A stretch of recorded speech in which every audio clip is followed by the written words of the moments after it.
បាទសូមជំរាបសួរក៏ដូចជាសួស្តីទៅកាន់អំពុំមិញលោកតាលោកយាយទាំងអស់គ្នាដែលពេញនិយមនឹងតាមដាននៅតម្រុយរបស់មិញបាទលើថ្ងៃថ្មីបងប្អូនគ្នាមានបានធ្វើការថតតម្រុយជូនបាទតែនេះថតនៅក្នុង channel មួយទៀតអ្នកសា channel នេះទៅបើកវិញណាមួយអ្នកនេះតាបាទលើលេខតូចរបស់យើងក្នុងថ្ងៃហ្នឹងបងប្អូនអ្នកនេះតាលេខធ្វើការជួយ like មិនដែរបានច្រើនមិនដែរតាហើយចាំទៅគ្នាបាទជាមួយនឹងលេខតូចបងប្អូនគ្នាលេខតូចគឺយើងមានបាទ83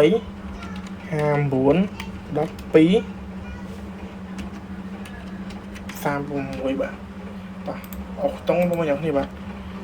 អស់តុងយើងលេខតុង8 50បោះយើងលេខបោះ A B C និង D តាឆ្លាញ់លេខបាននេះពេញចិត្តលេខបានបាទបខំឯងថាពេញចិត្តចាំលេខបាទ